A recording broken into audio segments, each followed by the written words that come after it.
Hey guys, welcome back to VM Nation. Guys, this is going to be a great episode. This is going to be fun. It's actually my honor to be talking to this gentleman. He's one of my favorite coaches and one of my favorite authors ever. Period. I have all his books. My bookshelf is actually like this now, thanks to him. But first, I want to thank our sponsors. People always ask me, how do I get so much energy? Because I'm always drinking coffee. But I drink this coffee, which is Soldier Girl Coffee. It's a veteran-owned company. She's also a veteran that struggles with PTSD, and she's not afraid to talk about it. And she hires nothing but veterans. So if you love coffee with some CBD in it, check out Soldier Girl Coffee. And guys, I just want to let you guys know, normally you see me, I'm in black, like Johnny Cash, who's always known as the man in black. But we got brand new spring clothes in, the new hats, the new clothes. So if anybody wants to get our swag, it's available now. And 22% of anything that we sell goes to help veterans struggling with homelessness and PTSD. So we're always giving back. So guys, thank you so much for hopping on. This is going to be a great episode. My brother Kellan is going to be dropping some knowledge. We're going to be talking about mindset and how to change your mindset and to change your life and break through and not have just always being down and negative. Coach, what's going on? Hey, thank you for having me. And again, I want to make sure we go on the record here. I'm really grateful. I feel immense gratitude in my heart for the work you're doing, for the love you share, for the good you're adding to the world, for the people who have served and are serving that you're lifting and blessing. And I love the fact that Soldier Girl Coffee, not afraid to talk about those things. Talking is the first step. Talking, being aware of, getting rid of stigma, creating the opportunity to grow is big. And you're doing that. And I want to honor and acknowledge your work. Thank you. So talk to us a little bit. Tell us where you're from, where you grew up, and what kind of little boy was Kellan? I was born in San Francisco, raised in the San Francisco Bay Area, native California, land of the fruits and nuts. I get to say that because I was born there. My growing up looked like sort of middle-class-ish, two-parent home. Behind the doors was a lot of physical discipline that today would be felony child abuse. My mom, principally, she was young and really didn't know how. She had a very strict set of religious things that needed to be adhered to. And so, she beat the crap out of me. I remember even in high school getting dressed in the locker room last because I didn't want anybody to see I was black and blue. And that was as a teenager, that sort of thing. And so I started out very young, believing that I was not good enough and never would be, and lived with that depression, which affected me until I was 52, and I left home at 17, and until I was 52, which is 35 years, if anybody wants to do the math, I never talked to a soul about any of that. Now, I grew up in an abusive household, and for me, books were my solace. They were my friends. They were what I went to when I struggled. What were some of your things that you went to, your go-to? My go-to was music. I loved music. It was a two-edged sword because, rock and roll was starting to happen, and I grew up in the San Francisco Bay Area and the time of the hippies starting, and so they were all evil and bad, and so I wasn't allowed to buy records, and I would sneak places and listen to stuff, and when I had my own money and job, I bought them anyway, and I wasn't allowed to play them on the stereo at home, and just all kinds of crazy stuff. But music, I started writing, I started teaching piano when I was 17. I played all my life, so music was my refuge and go-to, and still, to this day, I still own a studio. I've done dozens of albums and helped with many, many others, so music was for me. Now, did you go to college at all? I did.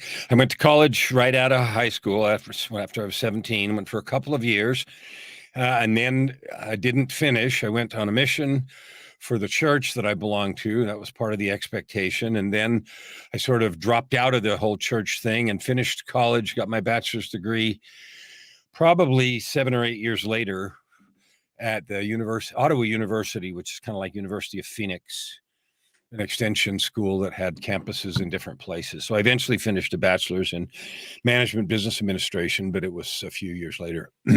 So did you immediately go into the corporate world? I did. I actually started working for a utility, electricity, energy. And at the same time, I owned a recording studio. I opened that on the side. And for a dozen years, from 82 to 1980 to 1992. For about a dozen years, I ran a studio growing to full time, and I had a full time job as well in the energy industry. And in 1992, I finally had to choose, and I couldn't choose the music, even though I wanted to. And the studio was doing really well. By then, I'd had some stuff with LA A&M Records and some, serious work.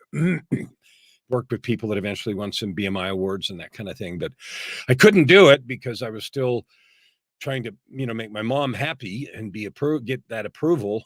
And so the choice there was do the traditional thing, which was pursue the corporate fully. And so I did, and became very, very successful. I shut the studio down in 92.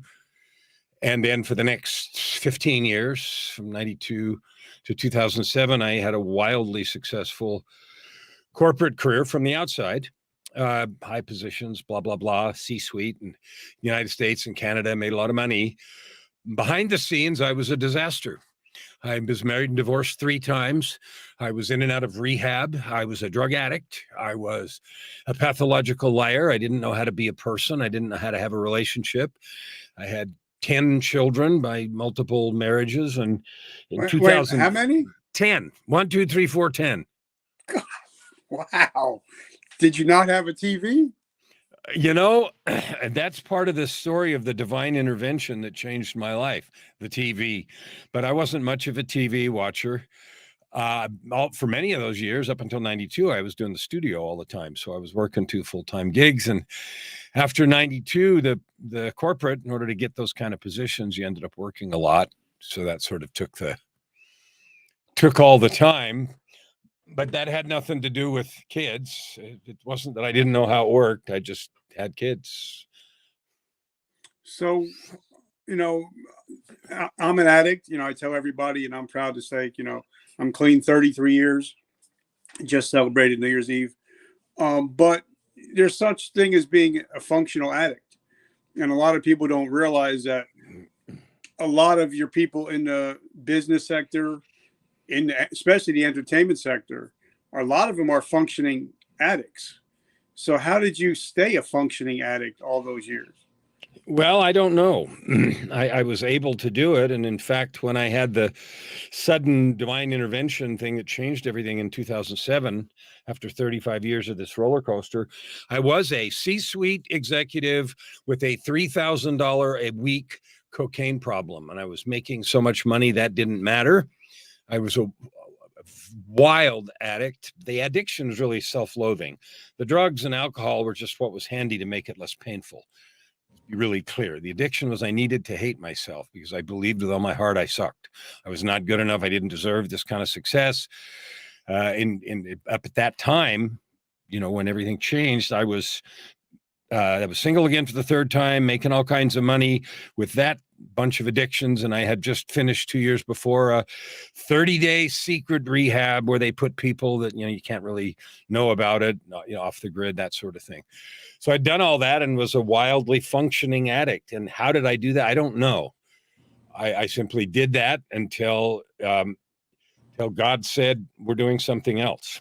And I definitely believe in divine intervention. I'm a believer, so I definitely believe it says that eventually that every knee shall bow. Some of us we get humbled a little bit earlier than a lot of people, but I actually interviewed Brian Cuban, Mark Cuban's brother, and he was telling me how even though he was successful, when the Dallas Mavericks made it to the championship, he was actually selling the tickets to his drug dealer so he can get more cocaine. And it looked like he was good on the outside, but he was a struggling addict on the inside. So it's amazing what we may look successful, but inside we're shitbags when you look at it, if you from the inside out. So what was can you take us back to your come to Jesus moment? Yeah, it was August of 2007. I can remember it all like yesterday. I was that successful and that addicted. I came home on a Friday night and I was getting ready to go party for the weekend, which meant I may have come back Monday or Tuesday. I had 4 of my 10 kids living with me. They were all teenagers. 3 were grown up and married, and 3 were, it sounds embarrassing and ridiculous to say this, but with one of my exes. I was single again for the 3rd time, ready to go out to party. And just before I went out, I had this urge to turn on the television. Now, that doesn't sound like anything, except I didn't watch TV. And on top of that, I realized that when I went to turn it on and didn't know how. I'd had the electronics guy come and put in the big cool stuff, right? The biggest you could buy, because, that's what you do and you make all that stupid money. But I didn't watch it, so I didn't know how to turn it on. So I'd ask one of the kids, and my daughter came in and took the remote and turned it on, threw it at me, dipweed, and then left the room. It landed on a program I'd never heard of, and the name of the program was Intervention. Now, if you know what that is, you know what it is, right? Yeah. And the protagonist was a high-ranking executive with a cocaine problem.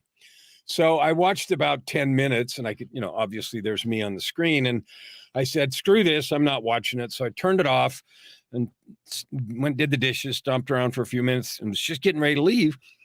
And I felt compelled to turn it on again. Okay. And this time I knew how. So I turned it on again, and that program started over at the beginning. And no, I don't have a DVR, and no, it wasn't on the schedule, and no, it can't do that. I got that, but it did. And so it scared me. And I thought, I guess I'm supposed to watch this. So I watched, and it went badly. The guy yelled at his family, didn't do any good, stomped out, et cetera, et cetera. But it scared me bad enough that I didn't go out to party. I went to bed. And when I went to bed, I went to hell. And what I mean by that is I went somewhere that felt out of body. I was like in a theater. And on the stage was a parade of all of the suffering that had gone on in my life, starting when I was young, the suffering that had been inflicted on me all the way up through today, all the suffering I had inflicted on others with my addictions, and, everything that the divorces and just the whole mess.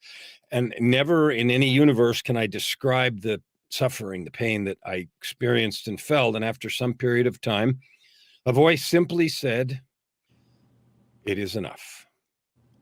I woke up and I was surprised because the sun was shining in the window and the windows were facing west. So I got up and I realized it was 5:00 Saturday afternoon. So I'd been somewhere for nearly 18 hours and realized I'd been invited to quit.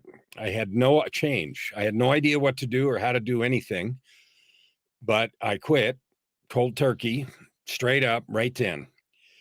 And so that was getting sober. And that was the first half, because getting sober was the easiest of the two things, because it didn't do anything do anything about how I got where I was, which was this ongoing depression. So 2 weeks later, the other shoe dropped. 2 weeks later, I'm at work and I hadn't quit. I knew I had to get away from everything, but I hadn't quit yet. And I got tickets because of the positions I had. I used to get free stuff all the time, free booze, free tickets, free box seats, free this, that, and the other, because I made decisions that mattered to a lot of companies and everybody wanted to be nice to Kellan. So one of the things I got was a free pair of tickets to see Yo-Yo Ma. If you know classical music, you know who that is. And if you don't, you don't. It's fine. But in classical world, So I thought, it'd be a shame to waste this other ticket. So I asked in the groups that I managed who likes classical music, and some lady in one of the groups, I didn't know very well, but I knew her, said, "I do." And I looked at her and I said, "Have I ever given you anything before?" And she said, "No." I said, "Okay, fine. See you there." So we met at the venue and the concert was spectacular. Halfway through, I got to remember, I'm 2 weeks stone cold sober. Halfway through, I had this feeling come over me that I recognized from earlier, 2 weeks earlier. And this voice said in my head, "You need to marry this woman." And I said, "You're insane." I said, "I've screwed that up 3 times officially with some other messes in between. That's just not happening." Later that night, we were backstage because, of course, they were backstage passes. And the voice came back, comma, "And you need to tell her tonight." And I freaked out. Because I'm like, she can have me arrested. I mean, she works in one of my groups for harassment and whatever. Come on. But you don't win those arguments. So I told her, and it went about like you would have expected. Are you out of your mind? But thank goodness she didn't have me arrested. And within a couple of weeks after that, she had her own set of experiences. She resigned a very nice career that she had. She was a project manager in one of the groups. And I quit, walked away from millions of dollars of contracts, and we sort of walked off into the sunset together. And 2 months ago, we celebrated our 14th wedding anniversary. And it's a fabulous story. But the thing that's important about it is this. She was the angel that was sent to help me for the first time in my life learn how to be a person, learn how to tell the truth, how to have a friend, how to be a friend, how to talk to somebody. Up until that moment, at 52, I had never talked to anyone about what was going on in my heart, my depression, my sadness, my feelings of worthlessness, or anything. And she was invincible in her support. And I've asked her over and over again, what on earth would possess you to walk off into the sunset with a drug addict? Because everybody knew, but they didn't know, you know. She said, I just knew that it was the right thing to do to the core of my soul. And so I say that because it doesn't matter, your audience. Look, I don't care where you've been. Like, if anybody could have been left at the bottom of the canyon, that would have been me. It doesn't matter where you've been. It doesn't matter what's happened to you before today. The future is blank. And maybe I was more thick-headed than most and needed the 2x4s. But the truth is, you can have anything you want. You can change anything you want. And whether it's a little at a time or suddenly walking off into the universe, not having any idea what you're going to do like I did, I don't know. But it's never too late, and it's never impossible. Okay, now a lot of the people that in my audience, military, they get out of the military, and not only do you lose our missions, we lost our career, and a lot of us, we don't know where to start. And it was hard for me. Like, I attempted suicide Memorial Day 2012 because I was going to do 30 years in the military, but getting hurt on duty and becoming blind, you can't see, you can't shoot, we don't need you. And all of a sudden, I'm no longer Sergeant Kaufman, but I don't know who Richard is. And it scared the bejesus out of me. And that's when I had to start learning how to reimagine and reinvent myself.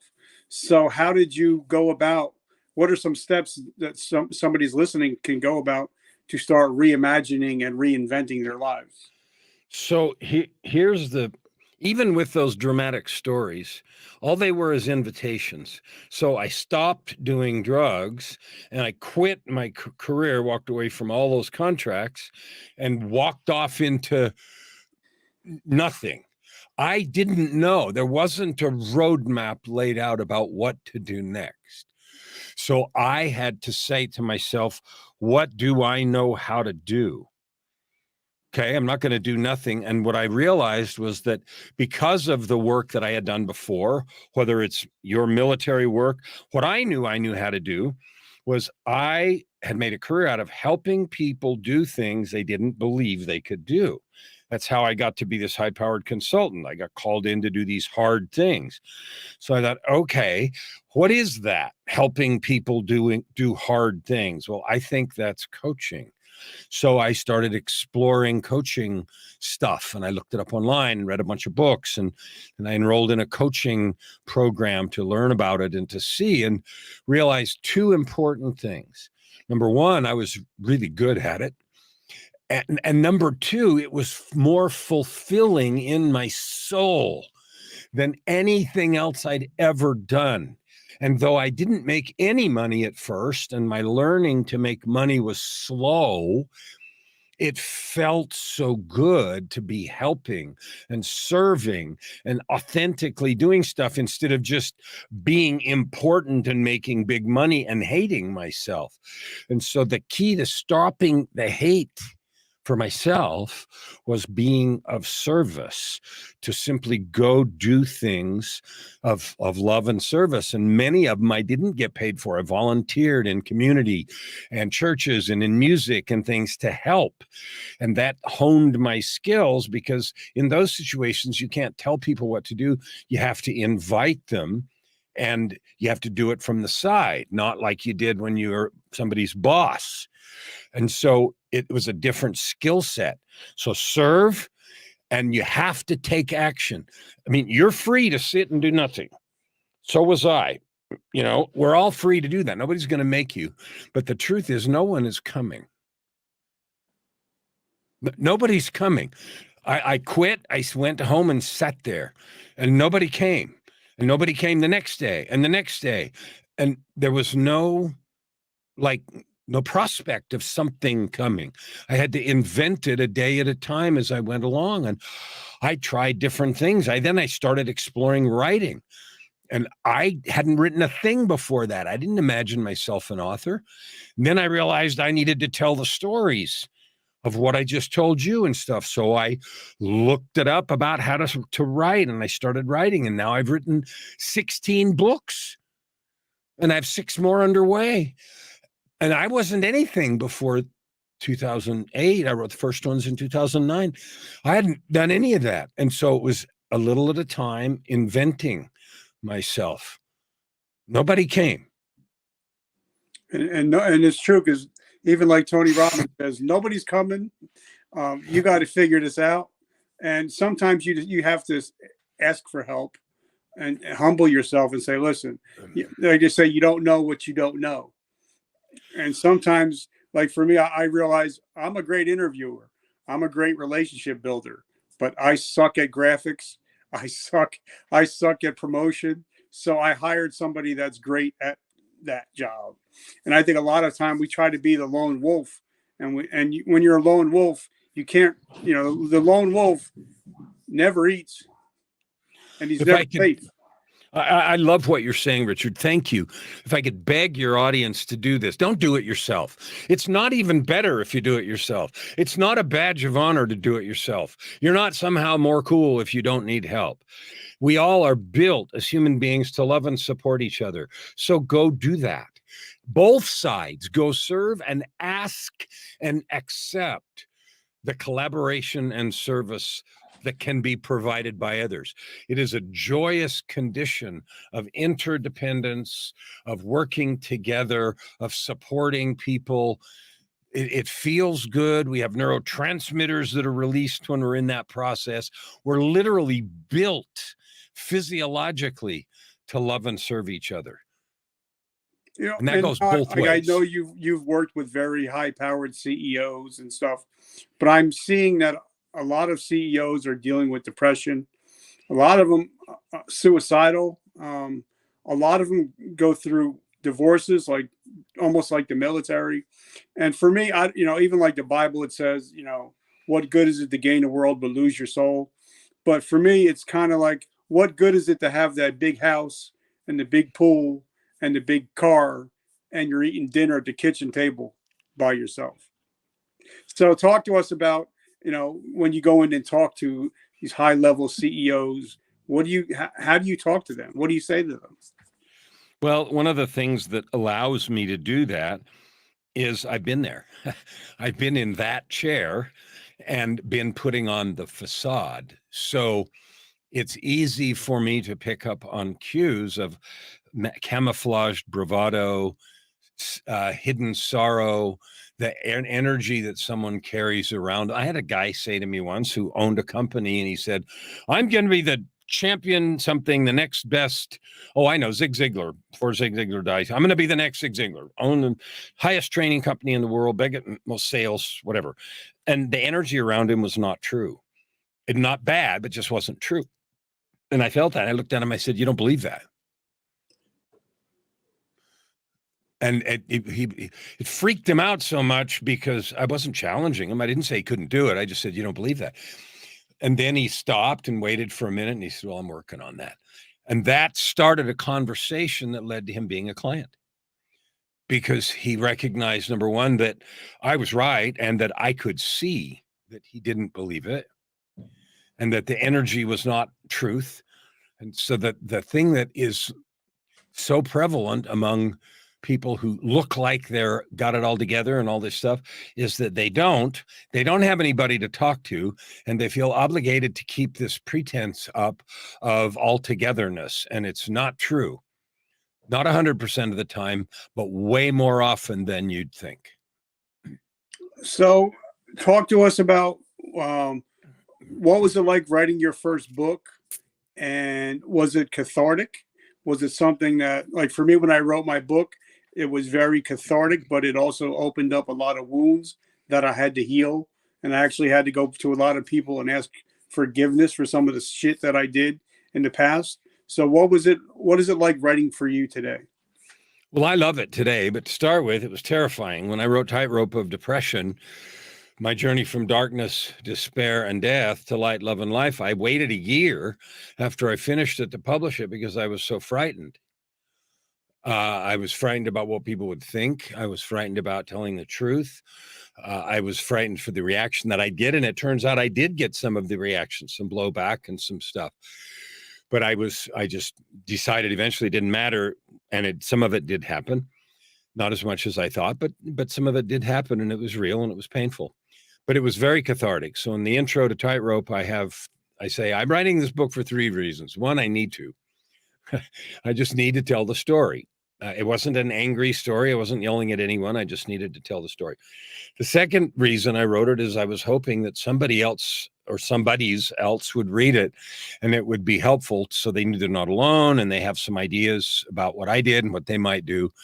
And the third reason I wrote it was for caregivers of those who are busted in some way, like to give them some insights from somebody else as to what's going on that might be helpful in that way. So I absolutely was cathartic, absolutely did it for 3 different reasons. And it was terrifying to start with. It was clumsy. I didn't know exactly what I was doing. Now I have a system, and of course, because I've done it a lot, and it's easy and fun and everything else. But to start with, it was scary and hard. Yep. See, like I wrote my first book and it hit number 1 twice on Amazon. And I never thought I had a second book in me. But now we're working on a second book because, now we're on season 3 of the show, 400 episodes on resilience. So somebody was like, you have to write another book because of everything you've learned. And the new book is called Too Dumb to Quit, a story of resiliency. So, a lot of times when you write a book, you're like, all right, I blew my load. I don't think I have anything left. Did you have to was it a struggle to start writing the second one, or did you go right into it? I felt just like you did. When I wrote Tightrope, I never planned to write another book, certainly not another one about myself. And when I got done, it wasn't even published yet. During the year I was waiting, afraid to publish it, I realized 2 things. One, I wanted it to be different, so I decided to do some music. So then I wrote an album of music, 11 songs to tell the stories from this. And then I realized that I needed volume 2 because the story wasn't done at all. So before I even published it, even though the book was done, I started volume 2, which is Down from the Gallows. And this tells the continuing story. And I also did an album of music with 11 songs telling stories. And the third volume, which will be I promise the conclusion of the trilogy, will be out in January. And that also has the album of music stories on that is about half done. So that is a trilogy that I never intended to be anything except a book that I needed to write for me to start with. And I think everybody has a book in them. I believe everybody has a story and they all need to be told. So talk to us about what you're doing today and how we can support your mission, find your books. And I want to talk about your podcast a little bit. So I only do one thing, and I literally mean that. From the first moment I open my eyes, the first thought in my mind is this thought that I'm going to tell you, and all the way through all day long. So whether I'm writing books, appearing on beautiful opportunities with Sergeant Kaufman X, or other people, or coaching people, which I'll talk about in a sec, or doing music or Facebook Lives or whatever it is. The one thing I do is I have committed to help 10 million people discover, develop, and serve with their divine gifts. And whether it's Facebook Lives or my podcast, which I'll tell you about in a sec, or appearing on your thing, I'm going to help 10 million people at a minimum, and that's floor, not a ceiling, discover, develop, and serve with their divine gifts. That's all I'm doing, because the experiences of my life have led me to know the most important thing we can do is to lean into the truth of who we are. And that is a divine being created with mission and purpose. And maybe you got way off track like I did. I don't know. I don't care. Get back on track a little at a time. Change direction. The direction's more important than where you're at right now. So if your trajectory is up and you want to raise it a little bit, great. But just keep going. Keep going. You know, you've all heard the saying, when you're going through hell, keep going. Okay. I mean, we're all free to sit and quit, but we know what that does. So one of the things that I'm doing today is a podcast. At the beginning of the pandemic, my wife got a phone call from somebody that knew I do motivational speaking and stuff. And they were just starting the lockdowns. It was in Italy, cases were exploding, and maybe we thought for 5 minutes this was the end of the world or something. I don't know. But anyway, somebody called my wife and said, "Does Kellan have a podcast?" And we didn't, but she said, yes. And so she came downstairs and said, "We have a podcast." And I said, okay. So I decided if I was going to do it, I was going to do it. So I have a daily 15-minute podcast called Your Ultimate Life. And I've defined that. Creating the ultimate life is a life of purpose, prosperity, and joy that you create by serving with your divine gifts. And I just recorded episode 629 or something. We'll be coming up on 2 years in April, and that should be 730. I think we missed a few days here and there when we moved, but we're pretty close, 600 and something. And we'll be to 700 soon. So that's that. It's a daily podcast. It's a labor of love, just like yours, designed to help people. I do a lot of Facebook Lives. I write books, and I have coaching programs. I help people write books. I help people accomplish goals. I'm really big on making choices about what you want. Like, who do you want to be? Or do you want to be an entrepreneur? Do you want to be an entrepreneur that makes a difference, that makes money, that carries a message? You want to be a messenger? Like, what do you really want? And those kind of people that are willing to do the work it takes are the ones that I work with. So I have private coaching. I have small groups. You know, if you want to get a hold of me, I'm really easy to find. Kellan Fluckiger is a really weird name, and I can't hide. So as long as you spell it right, you can find me anywhere: Amazon, Google, Facebook, LinkedIn, whatever. I love it. So last question I have, like I said, I've had, I think, like 400 interviews, and I ask this question and everybody gives me a different answer, and they're all great answers. We're in a crazy world right now, especially now, but we're in a COVID world still. And I had one of the Iron Chefs on last week from the Food Network. And he said, you know, in the United States, we've lost over 100,000 restaurants in the last 2 years. So there's a lot of people out of work in the United States, just driving Uber, DoorDash, just trying to put food on the table. So if I ask the average American to do something in 7 days, they're never going to get it done. But if somebody's listening to us right now, and I ask them to take an actionable step in the next 24 hours, they're more likely. So I'm going to ask you a two-pronged question. Number one, if somebody is struggling with addiction, what can they do in the next 24 hours to get some clarity and help? And number two, if somebody is struggling in business, what can they do in the next 24 hours to start to get some help?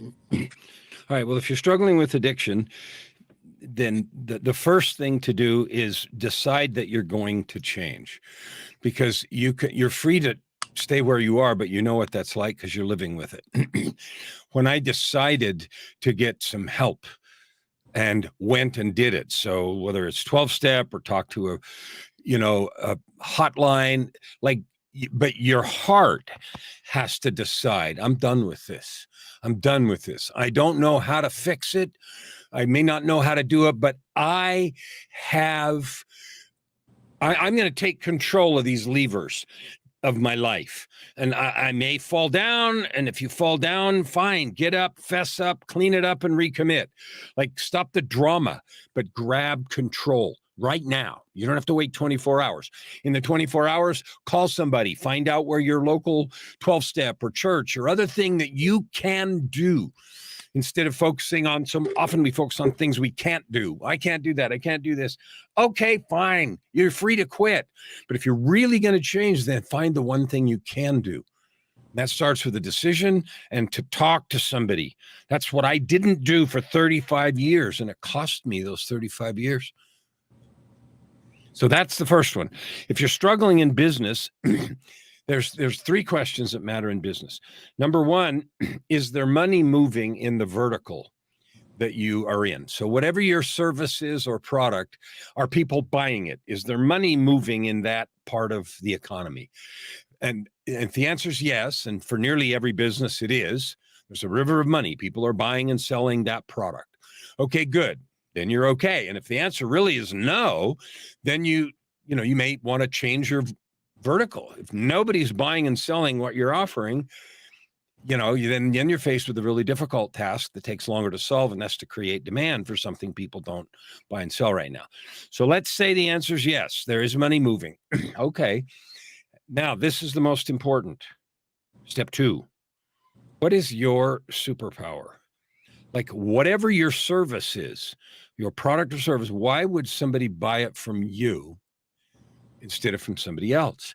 You need to be really clear about that, because that's what you stand on.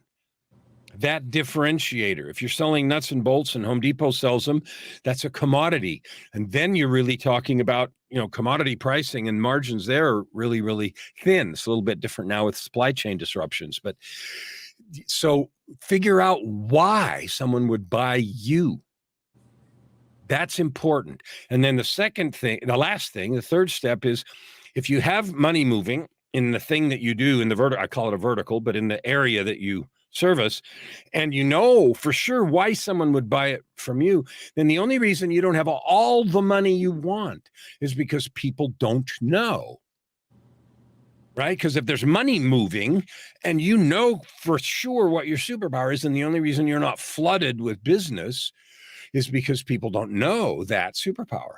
And so then your goal is to say, how can I make people aware of, maybe demonstrations, samples. It depends on what it is. We have tools today that a few years ago, when I first opened my recording studio, there were no internet, there was nothing. So the ability today to get on social media and touch everybody in the universe, it's unprecedented. And then so many people are afraid to do this, that, and the other. And that's a different problem. That's your old mindset problem. But you have to let people know about your superpower, not just I sell this widget, but I sell this because this, and this is the superpower. That's the ticket to prosperity in business, is to help people understand the difference, not just the thing, but the difference in your widget. And I think it's a great point. And I think today's generations coming up, they want to know more about who you're helping out. They want to, they don't care what you're really selling. They want to be part of a mission. They want to be part of something. And Absolutely. I think that if people they can't relate to you, then they're not going to be part of your mission. I love that, and thank you for saying it. Your superpower might be that you're committed to ending illiteracy or clean water, or you've now started a fund to help with Ukraine, or, and that's what you're selling, is the mission that you have, the thing that makes you special and different. And maybe it isn't even about, and thank you for saying that, isn't even as much about the widget as it is about the mission. So you have your coffee sponsor, but it's the thing is the veteran aspect. The thing is the CBD. The thing is you're supporting a cause. And so cause-based stuff is exploding, because like we talked about, start with, people want to be connected. And so connect them, give them an opportunity to connect to your thing, your person, your cause, your truth. And that's the key to growing business. I love it, Coach. Coach, I'm so grateful. Like I said, all your books are amazing. They're quick reads. And for me, I love to, a quick read, something that's easy to digest. So I love all your books. Your podcast is great because in 15 minutes, in a half hour from driving back and forth to work, you can catch 2-3 episodes. So where do we find your podcast again? It's called Your Ultimate Life, and it's on all the regular stations, Amazon, iTunes, Spotify, Deezer. I don't know the list, but anywhere you get your podcasts, put my name in, and you'll see my mug on the front, Your Ultimate Life. I love it. So, guys, definitely check out Coach. Make sure you support his mission, pick up his books. You're not going to be unsatisfied with his books. I want to thank our sponsors once again, Soldier Girl Coffee. It's also, like you said, it's a company that's a veteran-owned company, but she'll tell you that she struggles with PTSD and she uses the CBD to help with her PTSD. So definitely check her coffee out, guys. If you like wearing nice swag, comfortable swag made in the United States, made in the U.S., definitely get our swag. And 22% of everything that I sell go to help veteran homelessness and help veterans with mental health issues. So everything is about paying it forward. And I think you guys know that. So guys, definitely check out Coach. And remember, vertical momentum. The only way to go is but up. All right, guys. And I'll catch you on the flip. Coach, thank you so much. You're welcome. And thanks for having me. I really appreciate it. All right. Be good.